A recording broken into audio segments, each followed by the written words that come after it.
The following program is being brought to you on the Voice America Health and Wellness Channel. For more information about our network and to check our additional show hosts and topics of interest, please visit voiceamericahealth.com. The Voice America Talk Radio Network is the worldwide leader in live Internet talk radio. Visit voiceamerica.com. The views and ideas expressed on the following program are strictly those of the host or guests and do not necessarily reflect the views and ideas held by the Voice America Talk Radio Network, its staff, and management.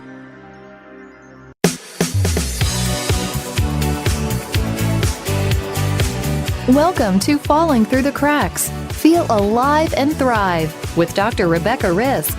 Do you ever feel that even though nothing seems seriously wrong and you pass all the medical tests, that you still feel that your health, pain, and fatigue are completely out of control? It doesn't have to be that way. Listen to the tips and suggestions given on our program today and take back control of your health. Now, here is Dr. Rebecca Risk. Hi, everybody. Welcome to Falling Through the Cracks. I'm your host, Dr. Rebecca Risk. And today we're talking with Dr. Fiona McCulloch. Having successfully reversed her own PCOS naturally, she has shared what she learned in her own journey in her new book, 8 Steps to Reverse Your PCOS, which is being released on September 20th, 2016. She is joining us today to discuss how this disease could be affecting you and what you can do about it. Welcome to the show, Dr. McCulloch. Thank you so much, Dr. Risk. It's great to be here. Thanks for having me. So can you tell us how you got involved in treating women's health?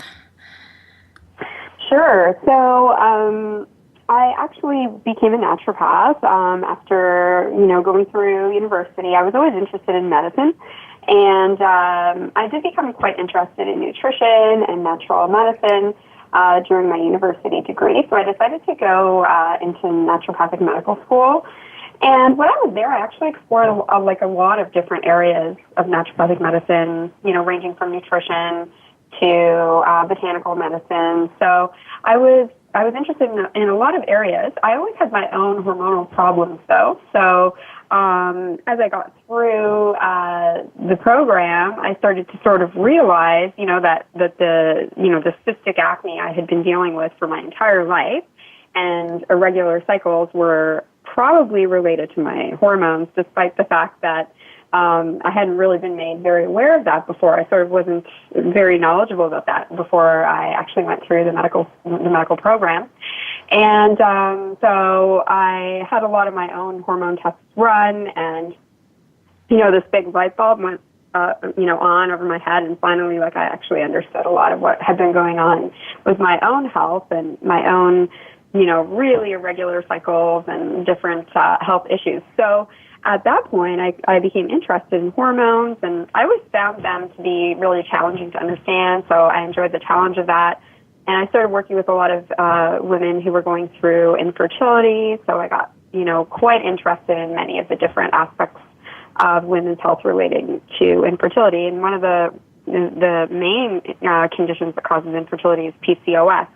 And that actually happened to be what I have. So I actually became very interested in that going through the next 16 years of my practice. Over time, I became more and more focused on treating PCOS. So can you tell us exactly what PCOS is? Sure. So it's the most common hormonal condition in women. So it's extremely common. So it's about, 10 to 15% of women have this. And although the name is Polycystic Ovarian Syndrome, a lot of the time we often thought of it as, okay, it's related to something with ovarian cysts. It has to be, the cysts have to be involved in this condition. That being said, the condition is actually not really about ovarian cysts at all. It's actually a complex hormonal and metabolic condition. So it affects every aspect of a woman's hormonal system, and it affects her metabolism as well. So her, the way that she metabolizes food, her insulin levels, all of these are really central parts of the condition, as well as inflammation. So the PCOS is actually really a syndrome that it encompasses a lot of different areas of health, and what we're finding now is it starts in childhood. and it continues on through a woman's lifetime, past her reproductive years and into menopause. So it's a very, very complex condition. Well, it sounds complicated if it's starting so early on. And can you just let us know what some of the symptoms are that people can look out for? What actually happens with PCOS?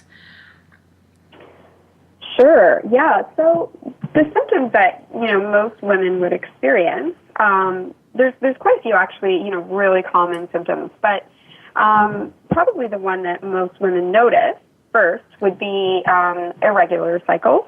So having very long periods of time between menstrual cycles. And actually, just to get more specific about that, it could mean anything from a 35-day long cycle or longer. So if, a woman just even has kind of longer cycles than average, that could be a sign of PCOS. But especially if a woman, skips altogether her cycles or, doesn't have any periods for prolonged periods of time, that's actually, really common.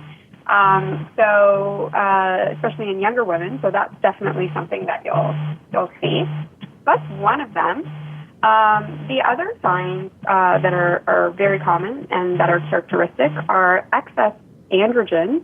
So those are hormones that we would typically think of producing male characteristics. So those hormones include testosterone, and some other hormones in that same category are DHEAS, androstenedione. So there's a whole category of these androgen-like hormones, and they can have effects on the skin, which is one of the more noticeable symptoms. So they can cause hair to grow in more male pattern areas. So, and that's called hirsutism. So that would be, coarse hair that grow on the chin or the upper lip or under the belly button.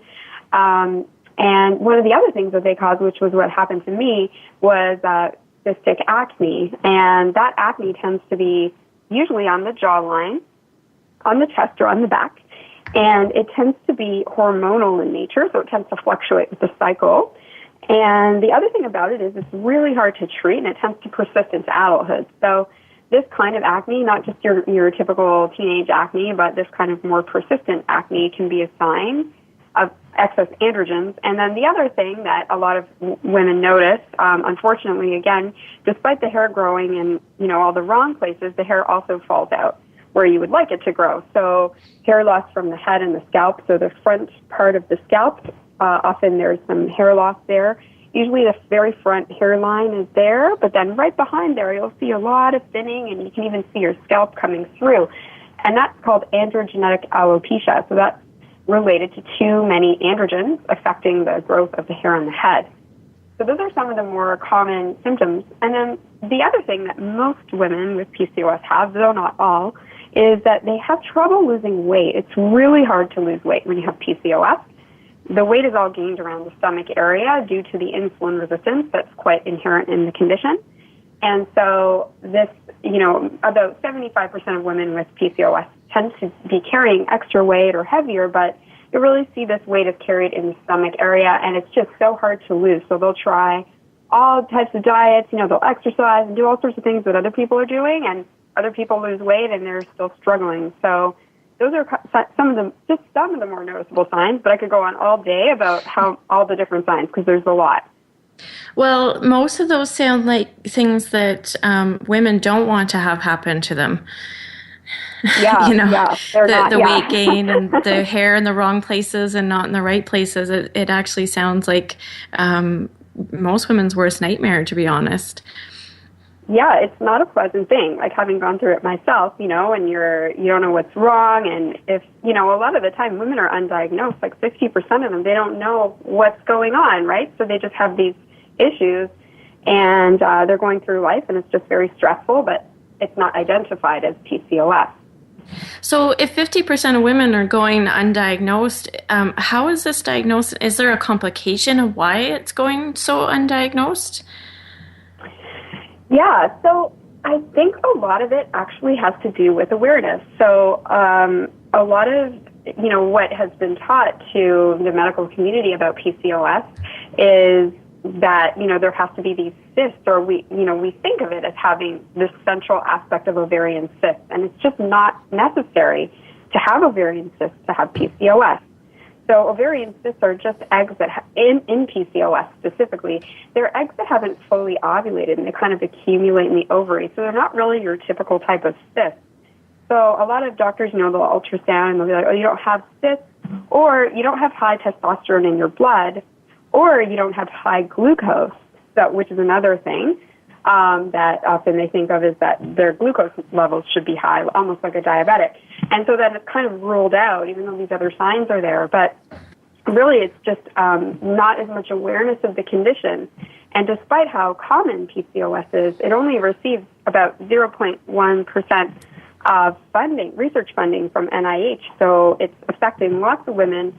There's just not much information that's getting out there to the to the mainstream medical community. But I have to say that's changing a lot in the past even just 2 years. Like, we're seeing a huge explosion of awareness, and a lot of it is the patient groups are just, getting so much of a spotlight on the syndrome. And there's a lot of celebrities who've come out and said, I have PCOS, and, they're not, some of them are lean, and they're, different body shapes, and different types. So there's all different types of PCOS and all different ways it can express itself. So it goes easily missed, because if that complexity isn't really brought out there, then it's just very, very easy to miss. Well, I know one of the things that is associated with it is the weight gain. And so if people are not overweight, I know their doctors often will overlook it and say, well, that can't be your issue because you're not at that point. You don't fit the body type of what's going on. Oh, yeah, exactly. That's the lean women with PCOS definitely go undiagnosed a lot until they try to get pregnant and they go to a fertility clinic. And then they learn that this was the cause of all these problems they've had all these years, right? So, so you're right. Like, the lean women go undiagnosed. But I've seen women, all kinds of women going undiagnosed until they come in and they're like, wow, all of a sudden now, like, this has been the cause all along, of all these problems I've been having. And it finally, everything makes sense, finally. Yeah. So you mentioned fertility, and what does this mean for the women that are affected by it, especially because it's so common? How does this affect fertility? So, this is actually really interesting in certain ways. So it affects fertility in that it definitely causes that longer cycle. So if you can imagine, the period always comes, 2 weeks after you ovulate, which, that's a pretty consistent period of time there. So women with PCOS, they ovulate later, or they don't ovulate. So a lot of it is pinpointing the ovulation time, so that's really hard. It's hard to tell when you're ovulating, or what if you don't ovulate at all, then that's obviously going to make it hard to get pregnant. The other thing is that the egg quality is impacted by the levels of the androgens that are, the testosterone that's in the ovary. It actually affects the quality of the eggs. And there's a lot of also inflammation in PCOS that can affect the quality of the eggs, the implantation. So the syndrome definitely is associated with infertility, but a lot of it is treatable. So most women with PCOS do conceive. It's not, it's just harder. Sometimes it takes longer. And, the other thing with it is that the extra androgens that they have, they tend to have differences in the way that, that they can get pregnant a little bit later in life. So their reproductive peak is about 2 years later. They tend to go through menopause around 2 years later, because this testosterone in the ovary, it's kind of like, it kind of rejuvenates your ovary as you get older for a certain amount of time, and so there's that later, the fertility increasing as the woman gets a little bit older and tends to be even a little less fertile when she's really young and has a lot of testosterone, because the younger you are, basically the more testosterone you have. Okay. Yeah, sounds like that can get quite complicated as well to figure out, how to balance that if it's even shifting as you get older too. Yeah, it's really a very specific kind of way it presents throughout a woman's life. And so that's why a lot of the women's testosterone is totally normal, because if they're not, if they don't have really severe PCOS, or if they're a little bit older, their testosterone's not going to be above that reference range that's in the lab values, because, when they created those lab values, those normal reference ranges are not age-related, and they're not exclusive of women with PCOS. So it's just completely inaccurate unless you look at those all the time and you can really identify that looks a little bit high for your age, then you could see it, right? But if you don't look at testosterone levels in women all day long, you're probably not going to notice that. Okay. Well, we're going to take a quick break. We're talking today with Dr. Fiona McCulloch. She's the author of 8 Steps to Reverse Your PCOS, which is being released on September 20th, 2016. So if you feel like this is affecting you, then look out for this book. I think it'll be great help to anybody affected by PCOS. So we're going to be back shortly after this break.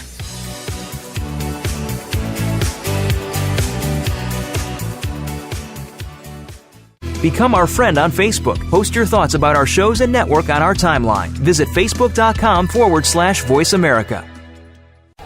Can grief be good for you?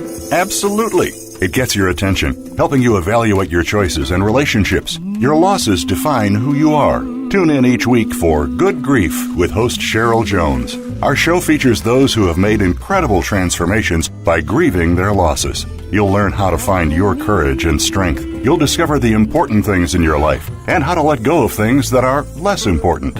Good Grief airs live Wednesdays at 2 p.m. Pacific Time, 5 p.m. Eastern on Voice America Health and Wellness. Addiction can affect our relationships, our families, our home, and work lives, but most importantly, ourselves. The recovery process can do wonders in the lives of people suffering from active addiction and also for those that love them. It's not just 12-step programs, but so much more. Start by tuning in to Miracles in Recovery with host Ray Lynch, Mondays at 7 p.m. Eastern Time, 4 p.m. Pacific Time on the Voice America Health and Wellness channel. Hope is in your corner. Have you friended us on Facebook yet? Why not? Just go to facebook.com/Voice America or search for the keywords Voice America. Once you are part of our Facebook network, you'll receive daily messages about what's happening with our shows, this week's featured guests, and new happenings at the Voice America Talk Radio Network. And you can add your voice to the always active discussions on our timeline. Just go to facebook.com/Voice America or search for Voice America.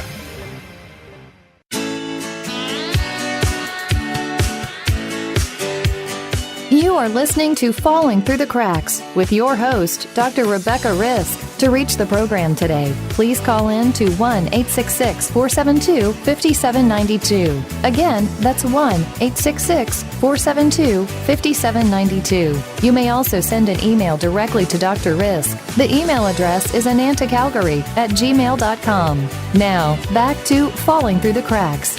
Feel alive and thrive. Welcome back to Falling Through the Cracks. I'm Dr. Rebecca Risk, and we're here today with Dr. Fiona McCulloch. She's the author of 8 Steps to Reverse Your PCOS, which is being released on September 20th. So, Dr. McCulloch, before the break, you did mention that PCOS has a lot of inflammation. So what exactly does that mean? How does that display itself? Okay, yeah. So the inflammation in PCOS, we used to sort of think, research used to sort of think it was like a byproduct of almost like, being overweight, and that causes kind of chronic low-grade inflammation, and so that was, it was just a factor. But newer research is actually suggesting that PCOS actually originates from the inflammation, or it's one of the most central factors of it. And what they've learned is actually one of the most primary causes of PCOS relates to the way our fat cells function. And we used to think of fat cells as sort of being just like storage units. You just pack the fat in there and they sit there and you burn it up when when you need food or energy, you just burn it. But the fat cells are actually almost like an endocrine organ. So they secrete hormones and different things that affect the brain. So there's like leptin, which is one of the, the hormones that really affects our appetite. And then there's adiponectin, which is another one that is associated with really good metabolic health and function of the insulin pathways in the body.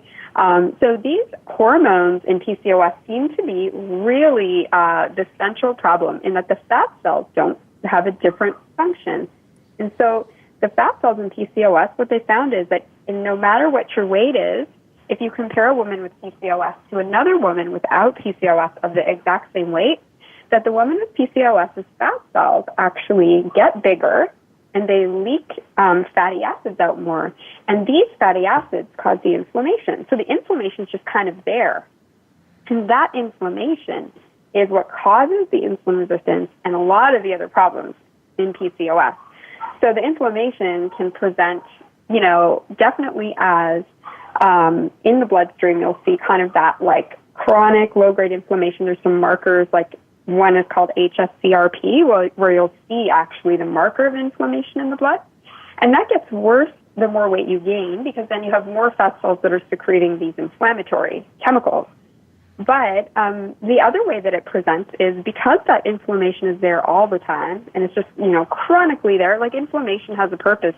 Normally, inflammation is our immune system's way of killing bacteria or fixing things that need to be fixed. But if you have inflammation there all the time, it actually causes different kinds of damage to our cells, oxidative stress that causes, problems with the functioning of the inner parts of our cell. It can affect, your brain, your gut. It can cause even PCOS has even been linked to things like TMJ, some other inflammatory conditions, and also increased risks of autoimmune conditions like Hashimoto's thyroiditis. So there's lots of ways that this inflammation can really affect women with PCOS. So it's quite widespread because it's so central, and it's there in everyone to at least some degree. Okay, so, we're talking a lot about this inflammation, and just with what you described, it sounds like the insulin resistance is a big deal with that as well. So what exactly is happening there with that? So the insulin resistance is one of the most central and aggravating things that you'll see in PCOS. So the insulin resistance, it originates because the inflammation is there. It causes a lot of fatty acid release from the fat cells, and though that extra energy that's sort of leaking from the fat cells, it triggers this inflammatory reaction.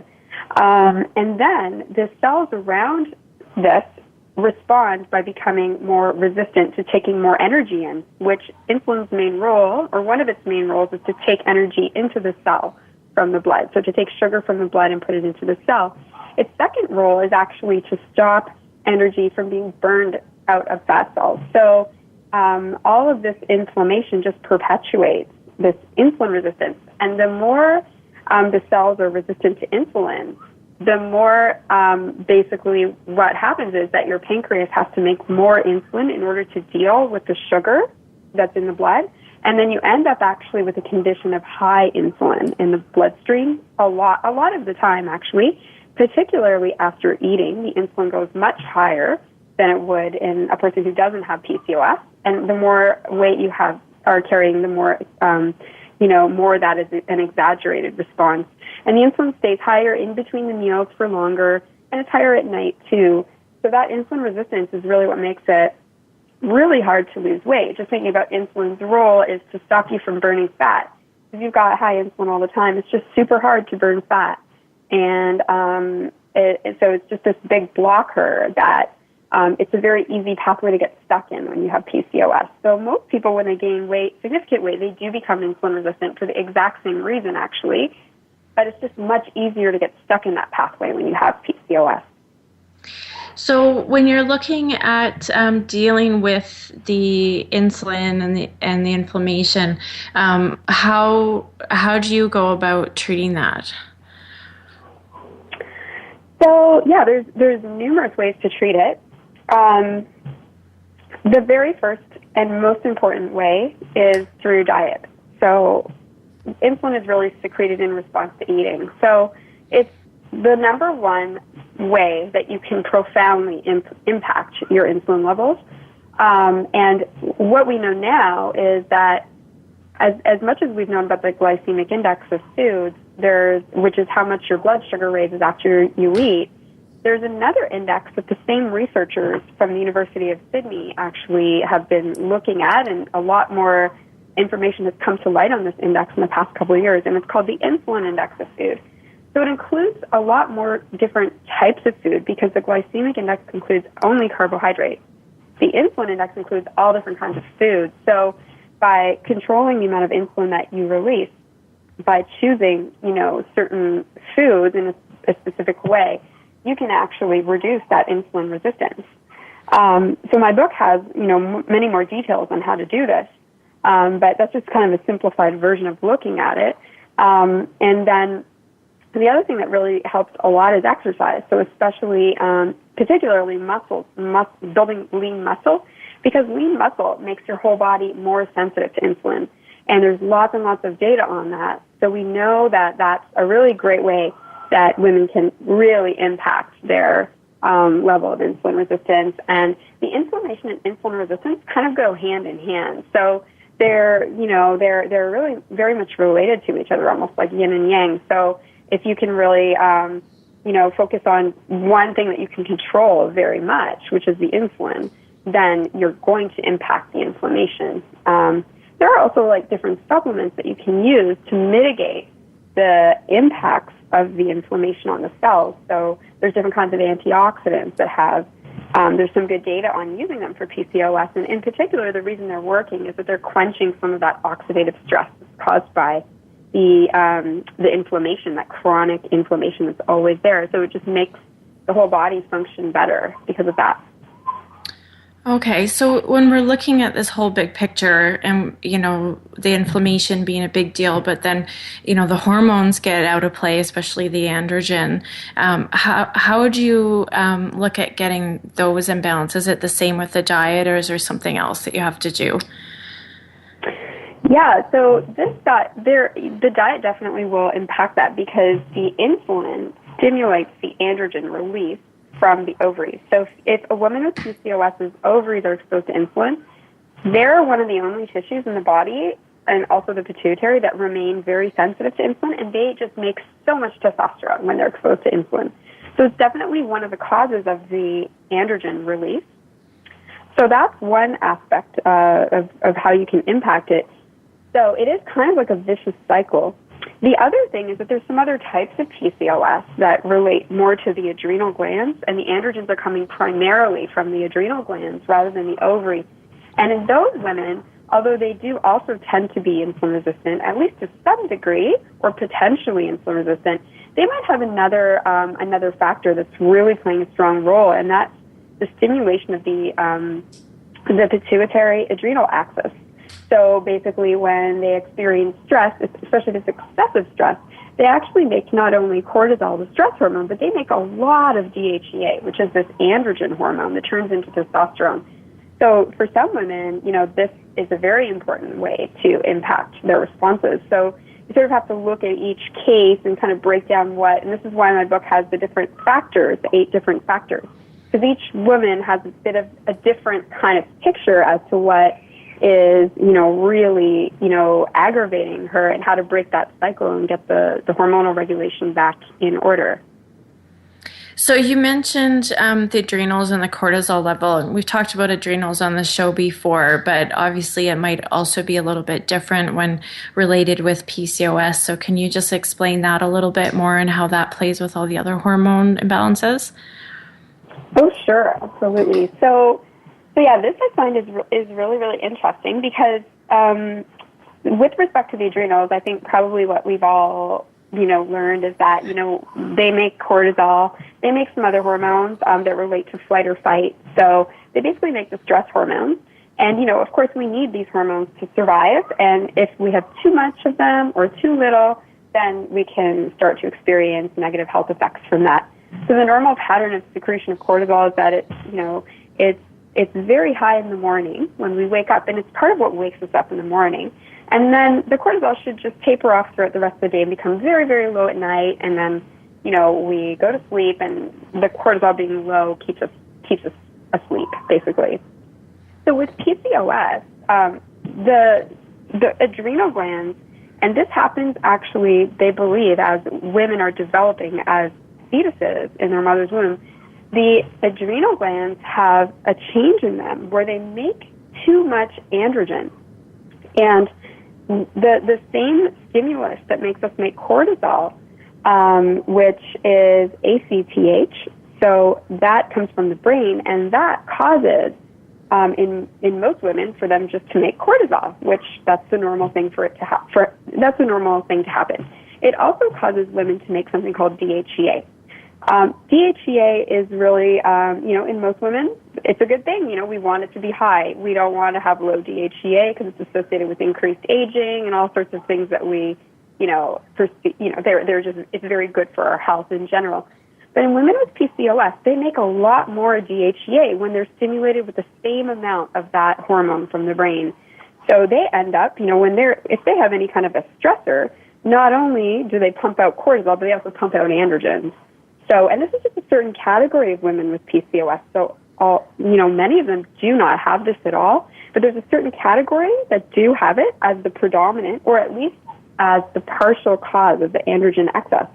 And the reason I think this is the case is that the adrenals and the ovaries, they kind of come from the same developmental tissue in a fetus. So there's a lot of overlap there. But they think as well there might be some of the causes of this might be related to, for example, certainly genetics.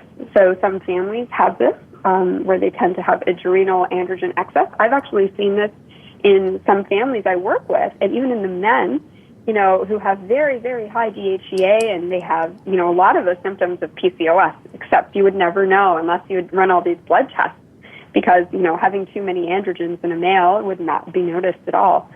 So they would have these exact same markers, and you'll see it in the family. So certainly there's some kind of a genetic origin. There's also been some link to perhaps, specifically with the adrenal type, to stressors while the fetus is developing at certain key times in the womb, or at certain key times during puberty. Then this could cause overactivation or overdevelopment of certain areas of the adrenal gland. We don't understand enough about it yet, but it looks like those are some of the triggers for it. Whereas with the ovary type, some of the triggers could be a little different in that there's definitely that familial type of origin that you'll see in the genes have been really much, we do have a lot of information on the very specific genes that we see in PCOS. But, for example, they've even linked exposure to bisphenol A, which is in plastic in the womb, to babies and developing PCOS. So one of the things that I find interesting is that they had a study on a rat who's pregnant. In this generation of rats, they exposed it to one exposure of BPA, not even a huge amount, but just a single exposure. But it was right at the time that the fetus's ovaries were developing in gestation. And when this baby rat became an adult rat, it had PCOS. And then that baby got pregnant and had more baby rats. And I don't know what baby rats are called, but I'll just call them baby rats. And those babies had even worse PCOS. So it just, there's a lot of things that can trigger it, but it looks like a lot of it happens like in certain developmental phases. Okay. Well, it definitely sounds really complicated, so I'm glad you wrote a book about it so that people, because it sounds like we couldn't talk for more than an hour. We are going to take a quick break. We are coming back. We're talking today with Dr. Fiona McCulloch, who wrote the book 8 Steps to Reverse Your PCOS, which is being released September 20th, 2016. So tune in to hear more.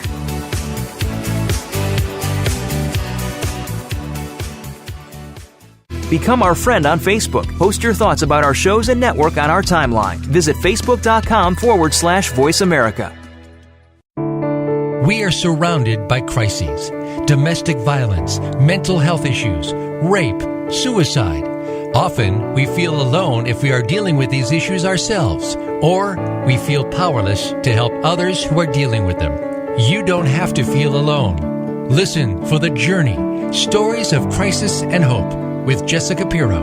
The show is an open forum to share and get advice from others and guest experts, and begin or continue the healing process. Listen live every Tuesday at 11 a.m. Eastern Time, 8 a.m. Pacific, on Voice America Health and Wellness. Explore the power of natural healing with Howard Strauss. Join us each week for an informative program that'll help you learn effective healing methods using natural remedies. Howard's guests include top researchers, authors, and experts who will share their views on a variety of natural products and healing methods that really work. Tune in to The Power of Natural Healing with Howard Strauss, Mondays at 11 a.m. Pacific Time, 2 p.m. Eastern Time on the Voice America Health and Wellness Channel. Have you friended us on Facebook yet? Why not? Just go to facebook.com/Voice America or search for the keywords Voice America. Once you are part of our Facebook network, you'll receive daily messages about what's happening with our shows, this week's featured guests, and new happenings at the Voice America Talk Radio Network. And you can add your voice to the always active discussions on our timeline. Just go to facebook.com/Voice America or search for Voice America.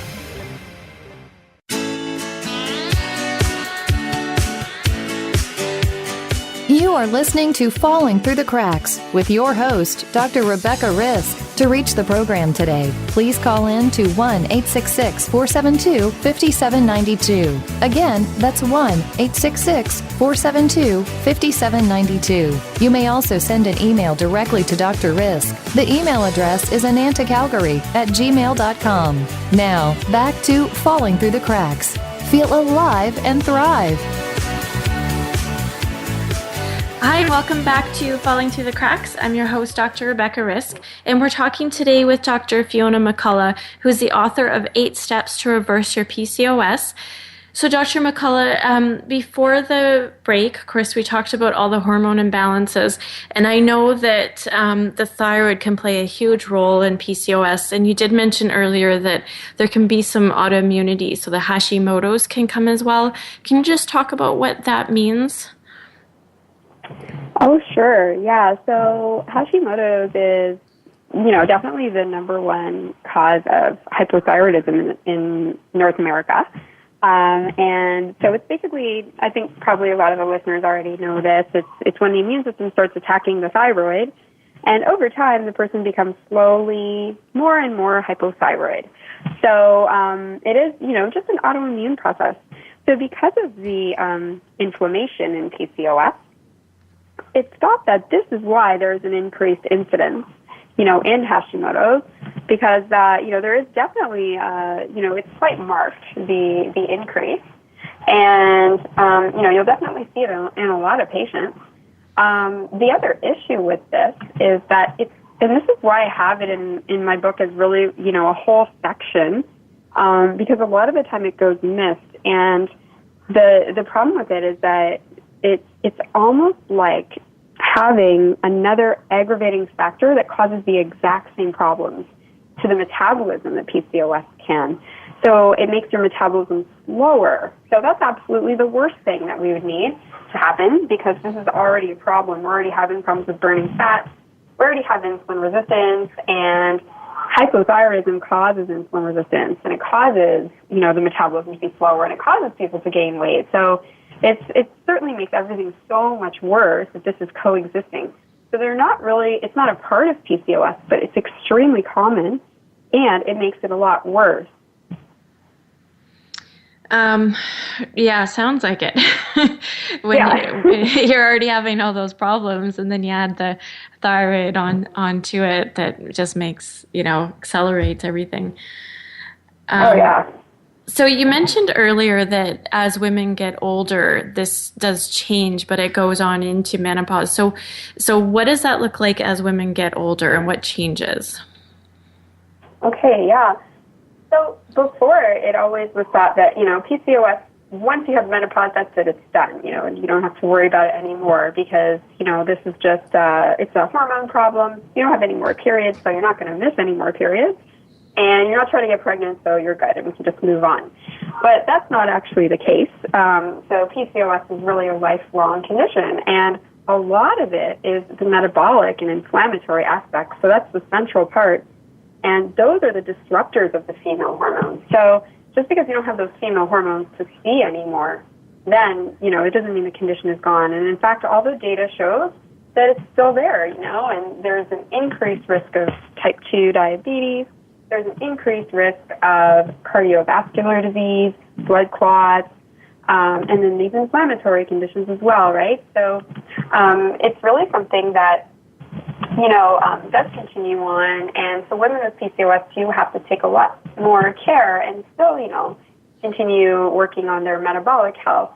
They do tend to go through menopause a little bit later, though, about 2 years later. And the menopause that they experience can, be slightly different than a woman who doesn't have PCOS. So what they might find is that at the first point when they go through menopause, there's a little bit of an improvement of their PCOS because the androgens have decreased, and then the estrogen can even increase a little bit in PCOS. And in some cases, actually, this can create an improvement in some of these symptoms. Because in PCOS, when you're younger, the androgens are really dominant over estrogen, and then estrogen is dominant over progesterone. So this actually kind of creates more of a normalization, and a lot of women with PCOS, as they get older, their cycles just naturally become regular. And this is just because the testosterone is decreasing, their estrogen kind of bumps up a little bit, and so that, everything seems great. But as they go through getting closer and closer to menopause, then they start actually making less estrogen and no progesterone. And then when that happens, some of the androgens become dominant again. And so then you're just seeing these same issues. The insulin resistance gets worse. So you're just seeing all of those things continue on. But as women go through their later years, with PCOS, they do have higher testosterone than other women throughout their whole life. One of the benefits is that the women who have the high DHEA levels from the adrenals, they tend to do fairly well because the DHEA actually helps preserve metabolic health as we get older. So there's some positives of having it as you get older, but it just requires special care throughout your whole life. Okay, so it does sound like they get a little bit of relief as they get older, though. It's just like slight change. It does get better as you get older, yeah, for sure. Like a lot of the factors do. The acne will usually go away. The cycles will usually become regular. Fertility gets a bit better. So, just the weight gain and all of that tends to kind of just stay the same or get a little worse. Okay, so overall, is there any lifestyle changes that people with PCOS should embrace to help them in this journey? Yeah, so for sure. I think there's a lot of things that we can all do, and of all the conditions, that you can look at treating in women's health, it's probably the one condition that responds the absolute best to diet, lifestyle, different kinds of supplements, and anti-stress techniques. So there's a lot of things that you can do. You can follow a sort of low insulin diet that I have outlined in my book, or you can research more about that online through the researchers at the University of Sydney. So following that sort of diet is very, very helpful. Just avoiding processed foods, avoiding sugars, eating plenty of protein, a good amount of healthy fats, and lots of vegetables. So but there's certain structures where you can actually control, the amount of insulin you're releasing after a meal, and then exercising. These are all very important. But then stress. So PCOS, it's an extremely stressful condition. I can tell you for sure that many of the women that I see in my practice, many of them have depression and anxiety, and it's complicated. So it's not only just because PCOS is stressful and it causes, a lot of unpleasant symptoms and infertility, but actually PCOS seems to be independently related to mood disorders, and it's probably mostly related to a combination of the inflammation and hormonal imbalance.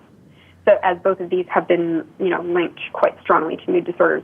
So anything to reduce stress is often extremely helpful. So also, going through psychology treatment with a really good psychologist who understands PCOS, learning, self-love, so not comparing yourself to these images in magazines of the perfect body shape and this sort of thing, there's been a lot of movement towards that, and it's really been helpful for a lot of women, in seeing, that they're still okay, even if they don't look like this image that they're seeing. So these kinds of things are actually really important, in particular for women with PCOS. So I think that any kind of meditation, yoga, anything that's aimed at stress reduction is very, very helpful, very important. So those are key. And there's also a lot of really great supplements that you can take, and they're really specific to each of the different factors that you'll see in the condition. So I have quite a detailed list in my book.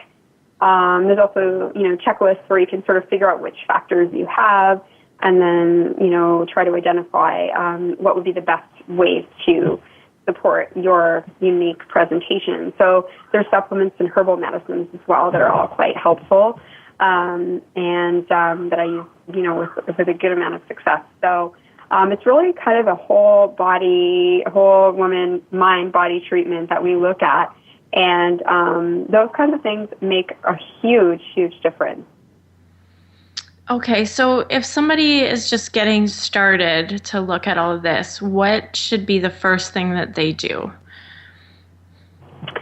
So, I would think, first of all, what you would want to do is really to get some blood work done and get a basic panel done of some of the most important hormones and factors so that you can sort of learn, which parts of your body are affected by PCOS. So do you have some of the markers of insulin resistance? So I would be, really careful not to confuse those with markers of diabetes. So there are markers of insulin resistance like fasting insulin that we can look at.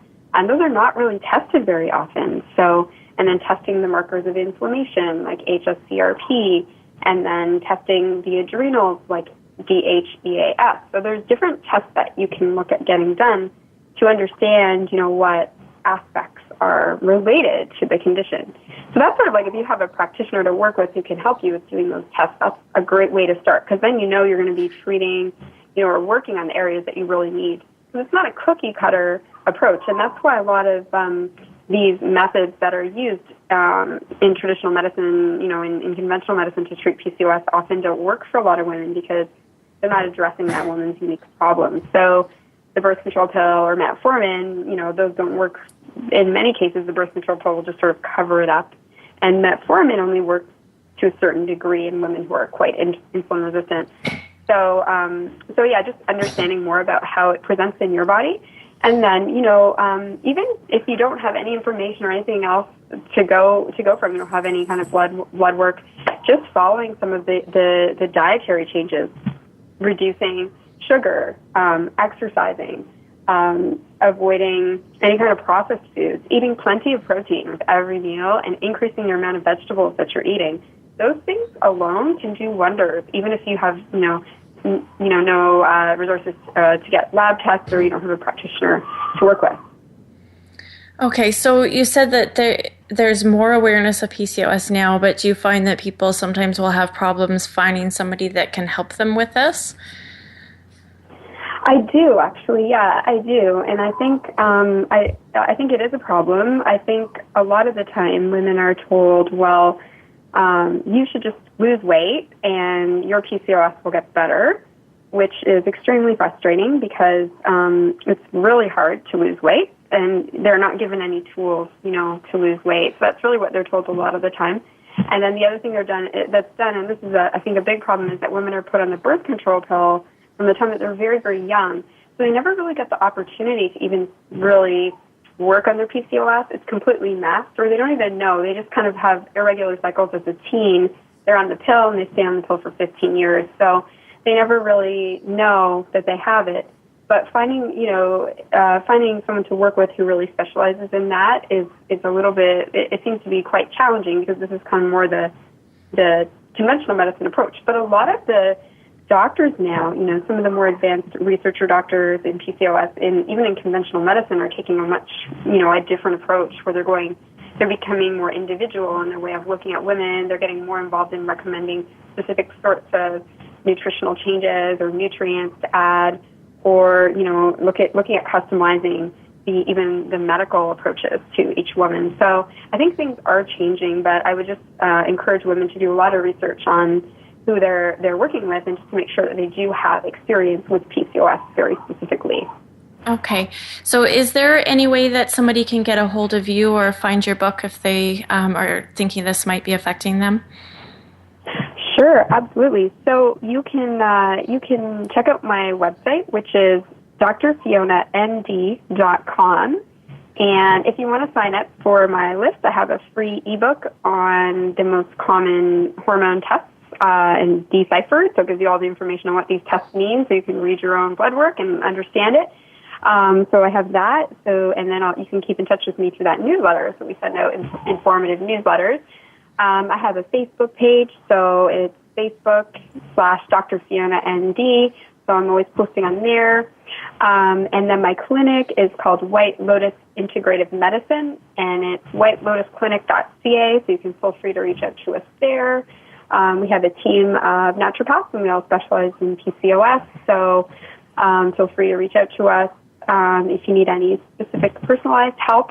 And then to find my book, it's available on Amazon, Barnes & Noble, Walmart, so it's widely available, and it should be in many bookstores as well. But if you're having, it's available even if you have a local bookstore, you can request it, and they'll bring it in, even if it's a small bookstore.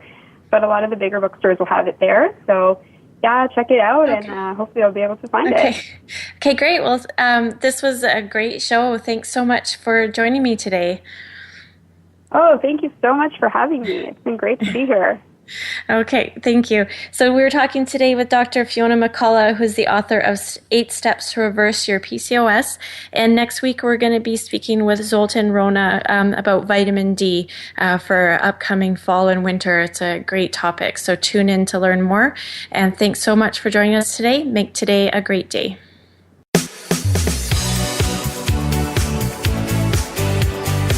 Thank you for tuning in to this week's edition of Falling Through the Cracks. Feel alive and thrive. Please join Dr. Rebecca Risk again next Monday at noon Eastern Time and 9 a.m. Pacific Time on the VoiceAmerica Health and Wellness channel. We'll talk more next week.